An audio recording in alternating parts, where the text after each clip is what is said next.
Ooh.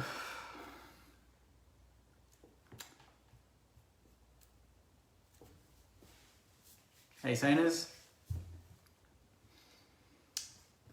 Just give it a minute and then we'll get stuck into the teams. Talk about the Bulldogs. Get ready for Saturday night. Also, hope you've all had a great week. You've gotten over the disappointment from Friday and are ready to go on Saturday night. Get to the game, cheer on the boys. Good to see Jaron Geary back in the lineup. That's a big one for me. Obviously, a bit of an undermanned team in general, missing Marshall and Jones, but what we lack there in star power, we gain in some leadership, which is important. So, yeah. I don't think it's the worst team we've fielded this season, but there's one questionable omission that I want to raise, and I guess we'll just get stuck into it. Let me know what you think, but I'm not sure about Highmore being dropped. I don't get that one. Duncan just mentioned it. Hi Jake, why did we drop Highmore? Mate, that's a very good question. I'm not sure. He wasn't the worst on field last week, and we're missing Caulfield still, and you think that if one or the other's playing, the other one's out of the team, but when you've got neither of them in the team, that's, to me, it's got to be matchups. It's got to be to do with who the Bulldogs are fielding, and where we think we can get them. I didn't think Highmore was bad last week. Caulfield's form this season in general has been pretty poor, and he was poor for Sandy. He only had 8 disposals, which is very unlike him because usually he's quite a performer at VFL level, but to see 8 disposals from him and Highmore getting dropped immediately when there's no one really coming in like for like. Jaron Geary's probably the one. He's the one defender that's coming in. The other one's obviously McKernan, who's coming in to help Paddy in the ruck and to rotate ruck and forward. We need that. I know that it's not ideal, but we really don't have any other option. The other option was probably Max King rotating in the ruck, or someone like Josh Battle rotating in the ruck, and that's just something we don't really want to experiment with. Battle's just finding his feet on the wing, and had his 2 best games of the season, last week and the week before, on the wing, and Max King, despite his goal kicking, had probably his best all-round game last week, despite his goal kicking. So anyone that comments and says we needed to drop Max King, don't even watch this preview, because any team would love a performance from a 20-year-old forward. Kicking let him down, but I'm backing him to have a big one on Saturday night. Let's look at the Bulldogs forward line. I'm just curious to see maybe why we've gone with no Highmore. So they've got Bailey Dale, Norton, Bontempelli, Cordy, Bruce, and they haven't even put them in their positions here, but you'd imagine it'd be Norton, Bruce, Bailey Dale, Bont will rest there. They'll rotate a lot of their mids there. Potentially Crozier, he likes to go half back and half forward with his kicking. So potentially Geary would go on someone like a Bailey Dale, or even one of those small mids that rest there. You'd see that as being a matchup. Intercept-wise, we don't have anyone. So either we're just backing Frawley, Dukes and Wilkie to take the 2 talls, and then one of them, whoever's resting forward, whether it's Bontempelli or another mid, they're the ones that have the license to potentially go and intercept and impact those one-on-one contests, because that's going to be massive all night. It's going to be Norton v Dukes, and it's probably going to be Bruce v Frawley, or vice versa. So those 2 twin towers that they've got, they're the 2 players that really are the barometer for them. When they're on, they're very hard to beat. But the key for me in this game, and it's probably the most predictable key in any game, is midfield. The Bulldogs have an insane midfield. You look at their midfield now, they've got Liberatore, who's just a clearance king. I think he's averaging like 9 clearances a week. It's absurd numbers. They've got Bailey Smith going through there, obviously Bontempelli, McRae, Hunter's there in. And then the one, that we thought we might pinch in the off-season, Adam Treloar, who's been very good for them. His kicking's been very good, and that was the one thing that everyone was saying that they didn't want him at St Kilda, is that because Treloar can't kick. And, they get Treloar and he's in good form. We get Brad Crouch and he's also in very good form. He's had 2 or 3 very strong weeks. He was one of our better players last week. Almost best on ground for us. So both teams have got their trades correct there. But the key thing here for me is that they don't have a notable ruckman. They've got Jordan Sweet, and I'm not sure who else is really going to go in the ruck there. They might have to put someone like a Cordy in there or just someone with height, but there's no number one ruckman there. They're missing Martin and they're missing English. Just remembered who he was. So the fact that we've lost Marshall, it's actually okay. It's kind of hidden away because they don't have their rucks at all. We have Paddy Ryder. So this is the one area that we can actually beat the Bulldogs in. And that was the reason why I thought we negated Geelong's midfield so well last week, was that they have the better midfield on paper. They're Duncan, Guthrie, Menengola, Selwood. They've got a very good midfield, Geelong, but they weren't getting their hands onto it because Marshall and Ryder, particularly Ryder because he played the whole game and Marshall was off after half-time, they didn't get the ball because Ryder was dominating. His tap-out advantage is probably the best in the game with Nat Nui. And it's going to have to be very good here. And if he is on and we're getting first use with Steele and Crouch, Hunter Clark going through, there may be Sinclair, these sort of guys. And Paddy Ryder also does get his own clearances. If he can have that all-round game, basically flash back to the final last year when he was man of the match and just won us the game off his own boot, essentially. If he can do that again, I don't see any reason why our forward line, if we kick straight, can't trouble the Western Bulldogs. The key for me is stopping the Western Bulldogs getting the ball, but secondly, getting they're stopping their mids from scoring, because I don't know what the overall numbers are, but I feel like the Western Bulldogs do score a lot of goals from midfield. You know, Trelaw's kicking a lot of goals, McRae's kicking goals, Bond's always kicking goals.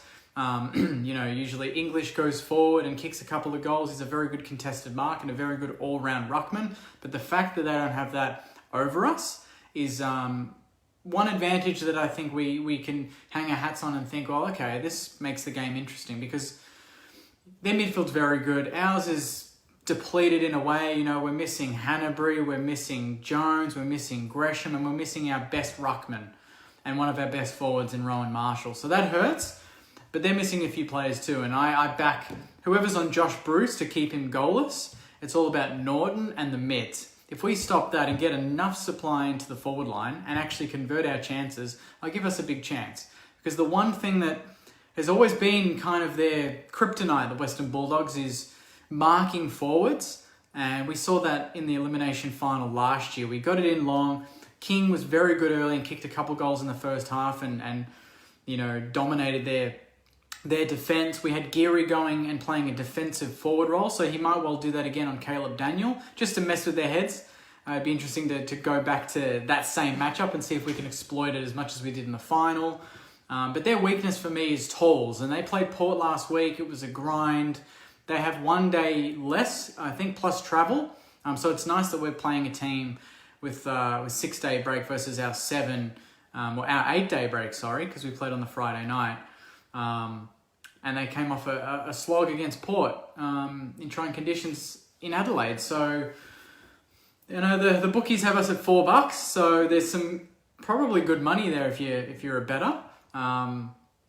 But yeah, I think that we can isolate our tools and hopefully Membry always has a good game against the Western Bulldogs. The one thing that we need to note is that we've won the last 3 against them. So if we go back to the history here, we beat them in the elimination final by 3 points. We beat them the same year, I think it was like round 5 or round 4. We beat them by 40 points, 39 points.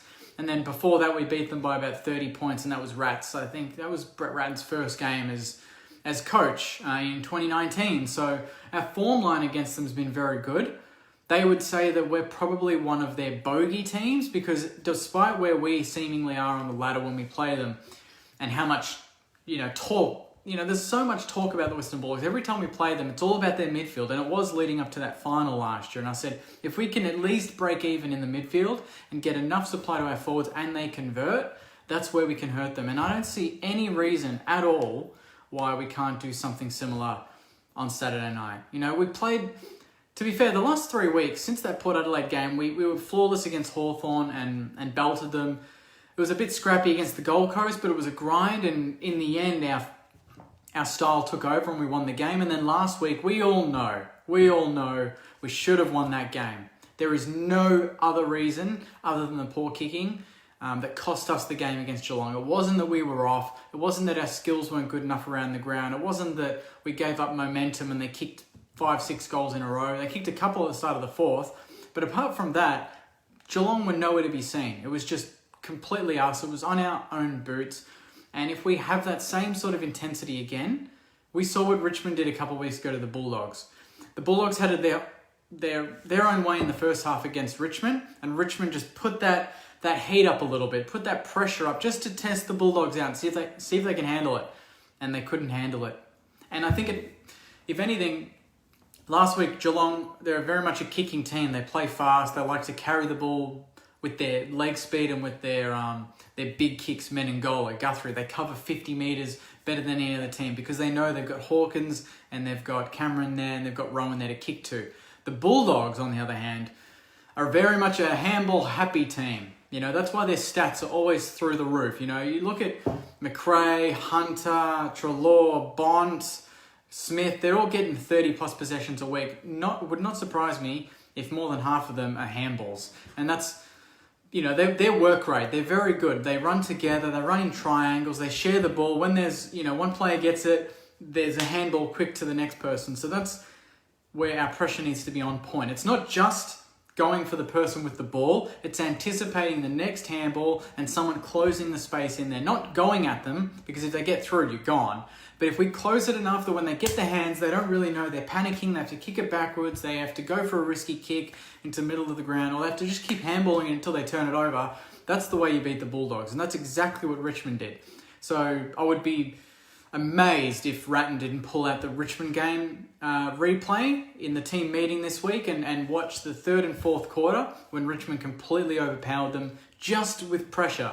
The Bulldogs are a very clean team by foot and by hand, and Richmond completely took that away from them. And I think we did the same to Geelong last week. We just didn't kick straight. If we do the same this week and we kick straight, I'm not going to say that we're going to win the game, but we're going to be very close to causing a bit of an upset. And like, if we win, I wouldn't be surprised. The odds say it would be one of the biggest surprises of the season, but I honestly don't think so after the last 3 weeks. We're gelling a bit more now. We know what we're trying to do with the football, which we didn't know in the first 6 or 7 weeks.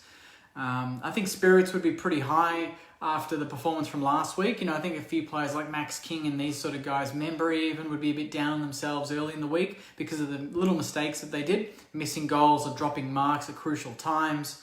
But the rest of the team, I think, the defence was phenomenal against a formidable forward line last week. Geelong's forward line is better than the Bulldogs, and Geelong's midfield is probably not as good as the Bulldogs, but it's close. And Geelong's backline is better than the Bulldogs' backline, I would argue. So Geelong have got, out of the 3 sections on the ground, Geelong have got 2 of the better than the Bulldogs, I think. And we handled them well. So if we can break even and take the midfield, which is the main strength from the Bulldogs, we take that away from them, I can back our backline to be smart and just to keep to the basics, punch the ball out of bounds, pressure, don't do anything fancy, and we don't have to with Josh Bruce. To be honest, he kicked 10 against North, and then apart from that, he hasn't really done much, and that's exactly what Saints fans have come to expect from him. You know, in the red, white and black, and now he's doing it for the Bulldogs. Norton's the big one, and then again, as I've said, the mids going forward and they're handballing and they're opening up the game. We need to slow the game down, pressure it, quick turnovers, make it ugly, and get it in long to our tools who need to be isolated.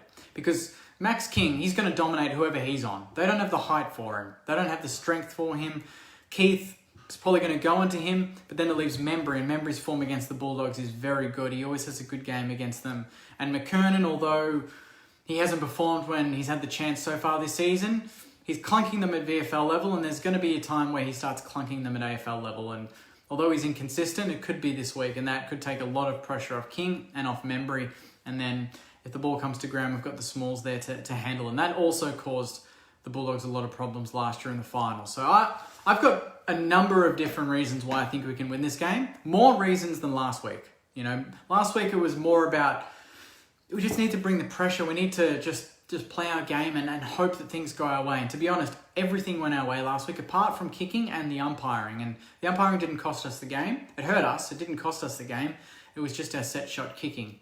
Particularly that first quarter when we kicked 7 behinds to no points. So if we clean that up, we get the goals closer to goal like we did last year, we get our smalls into the game, our mids are at least breaking even. They don't have to beat the midfield. They just need to make sure that the midfield of the Dogs isn't dominating. They can get the ball, but if they're not, they just can't walk it out of the centre square. And I genuinely think with them missing both their two best ruckmen, and Paddy Ryder coming back and looking like he knows he's the man for the next 3 or 4 weeks while Rowe's away, I feel like he's going to have a massive say in whether we win this game or not. If Paddy Ryder has a massive day, we're in this game up into our eyeballs, honestly. So I'm pretty optimistic about this.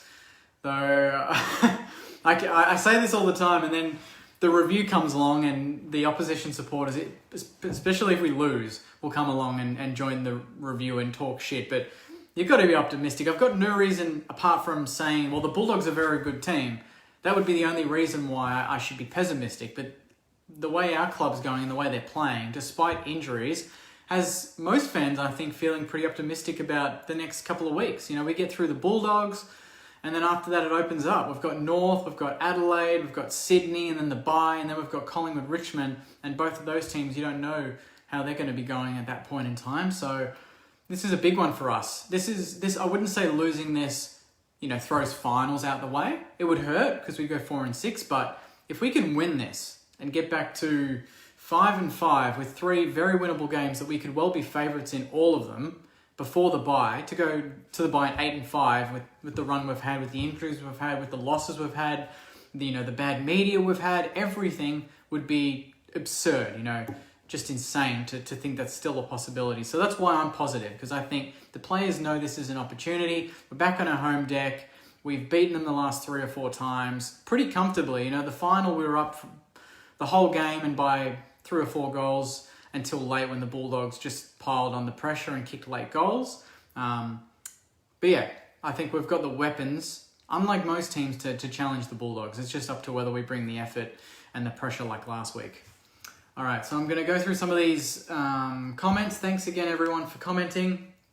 Let's go through them now, and yeah, we'll see what we're talking about.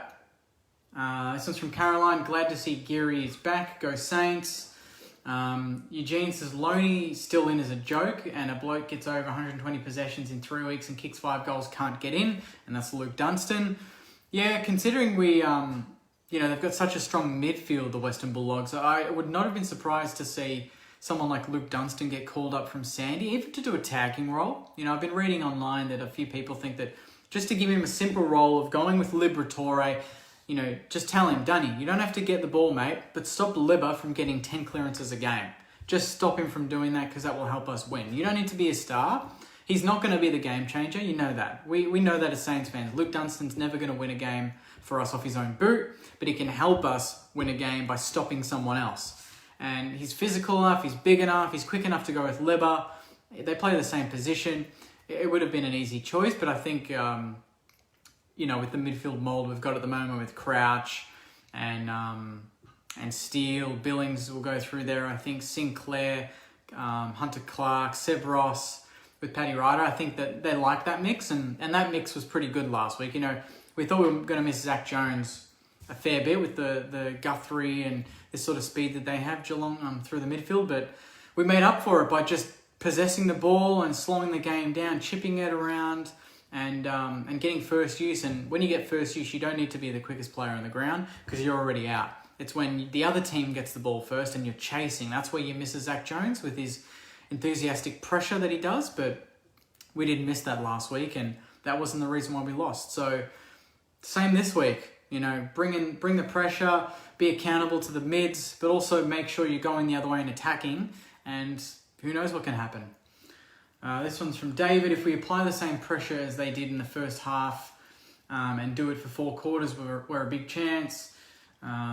Jared says Maxi King in for a strong game, riding the wave of the 4-year deal. Yep, great news there for Max King. I know a lot of people commented saying, oh, well, hopefully he fixes his kicking, and that's just stupid commentary, to be honest. He's had one of the best games of his career. He's kicked 1-5. He's had 6 shots on goal. He took 10 marks, 4 contested, and he's playing on the number 1 defender every week.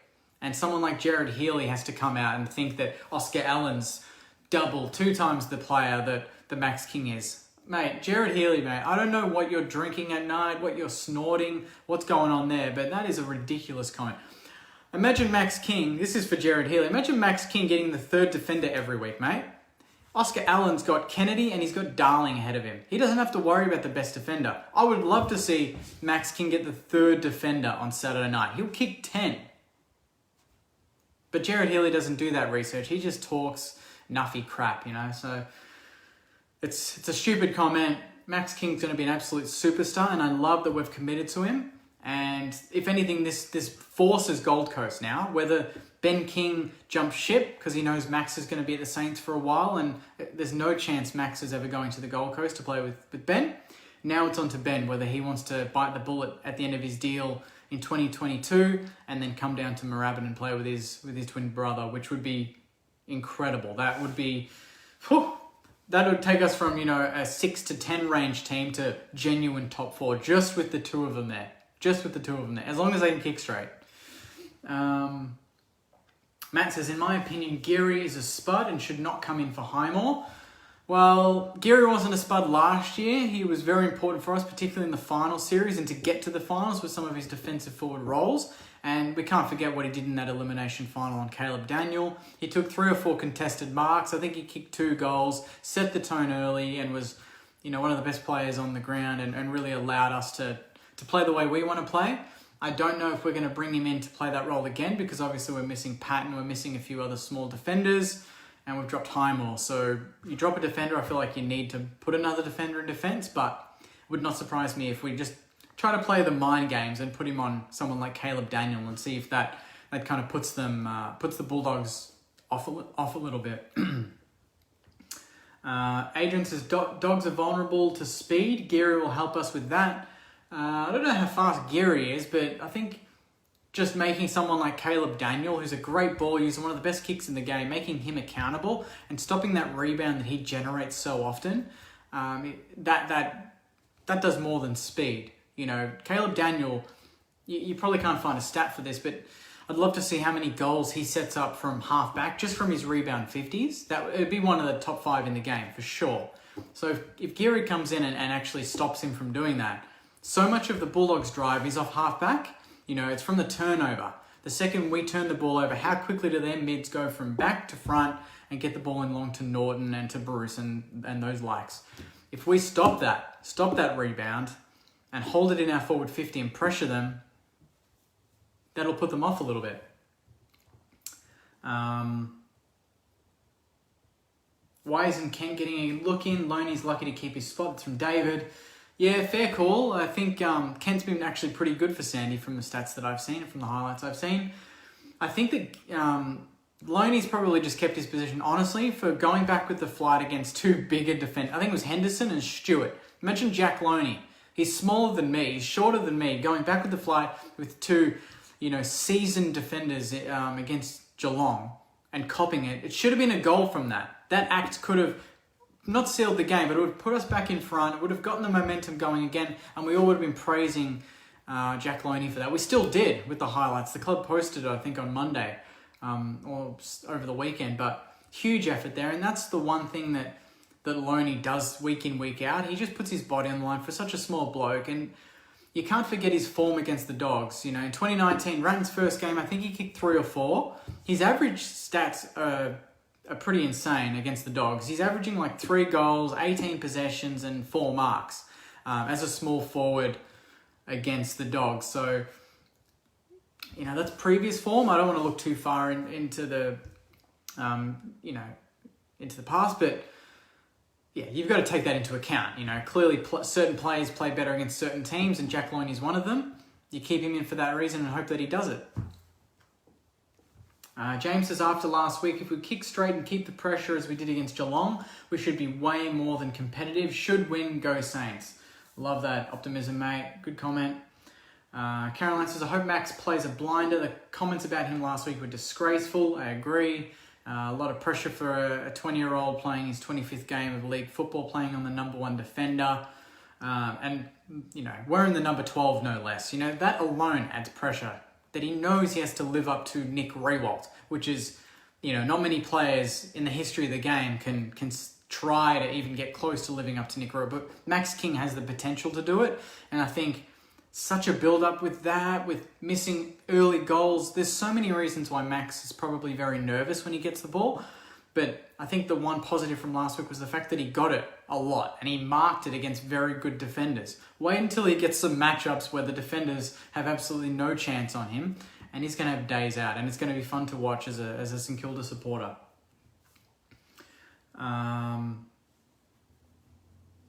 Jared says, Max King, speaking of Max King, he was by far the best forward on the ground against the Cats. Yep. Compared to, he was better than Cameron. He was better than Tom Hawkins. They kicked goals and they kicked straight. But apart from that, his just general forward craft is getting better and better every week. He's finding the right spots. He's not dropping marks that he should be dropping, and he's clunking. He clunks at least one or two one-handers every week. No other forward's doing that. He takes the piss when he's doing that. He's holding one defender off and just clunking it. He just needs to get his confidence and he's kicking back, and then we'll be laughing.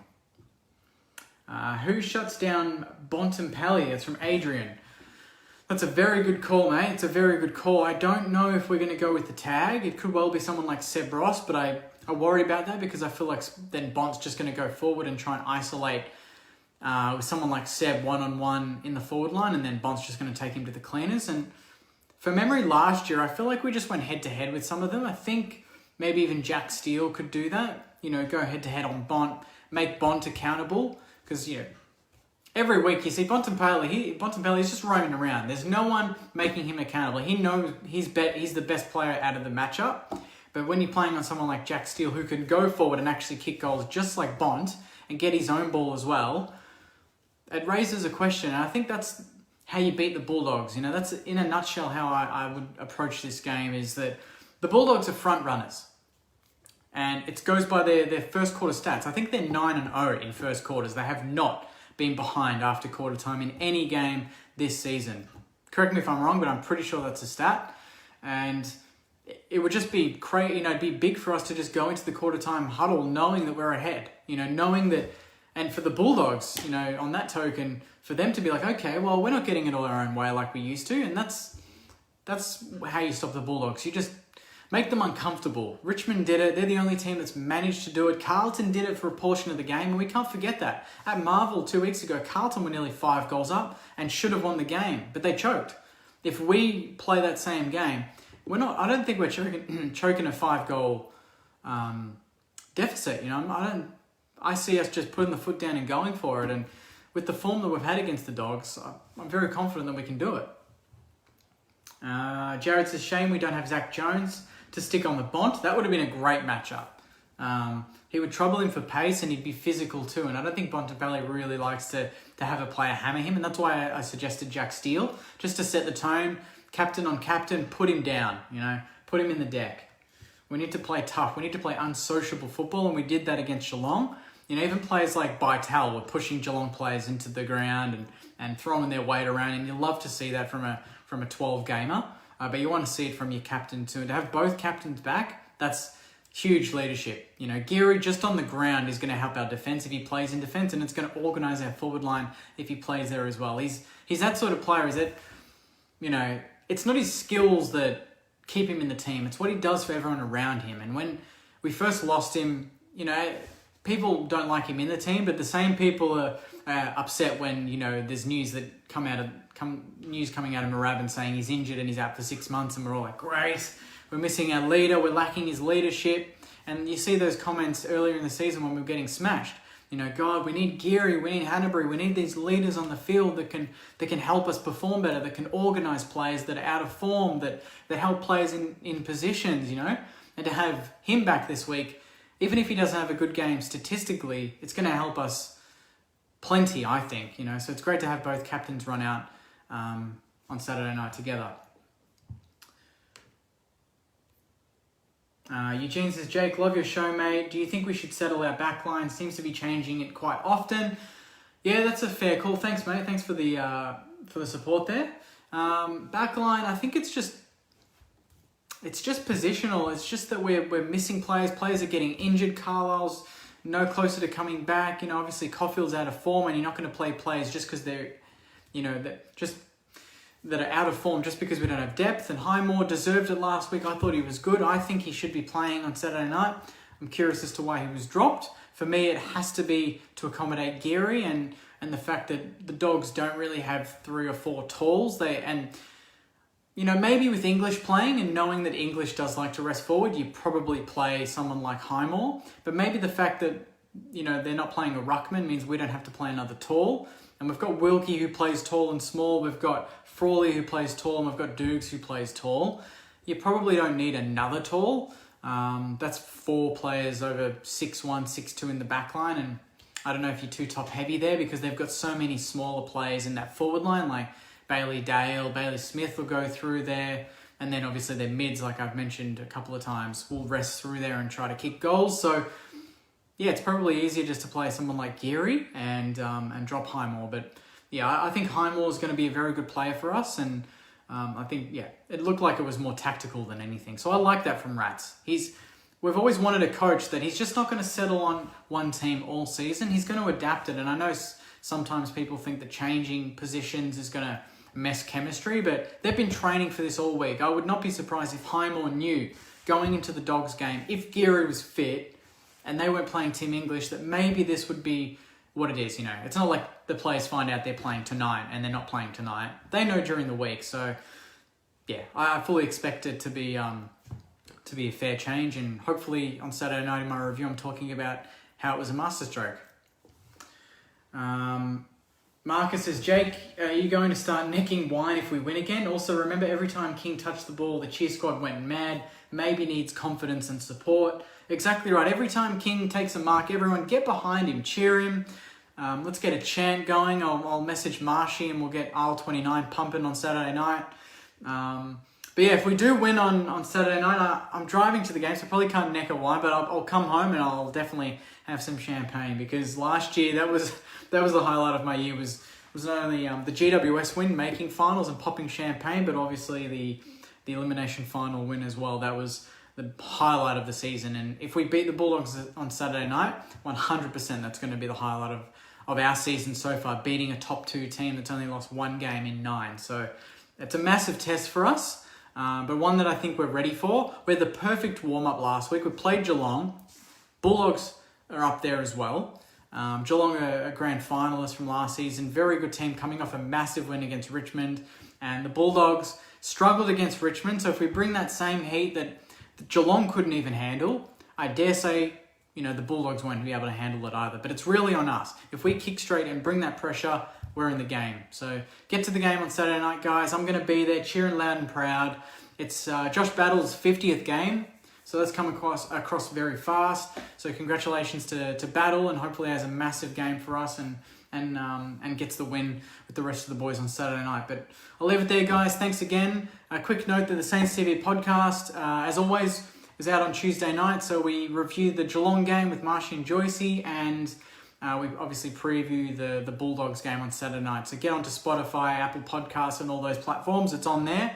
And in other news, very exciting, saintstv.com.au is now live. So the website is built. It's pretty basic at the moment, but it's got basically everything you need. If you need to find a link to the Instagram page, or you need to find the latest podcast episode or the latest YouTube preview video, or just want to contact for collaboration or inquiries or whatnot, go to saintstv.com.au. It's now live, so very excited to get that going and to get some content on there, some articles, maybe some blog posts, and a bit more about the channel and what we can bring moving forward. So just a little shout out for the website. So until Saturday night, guys, have a great Thursday night and Friday night, and then I'll see you hopefully to talk about a really big win.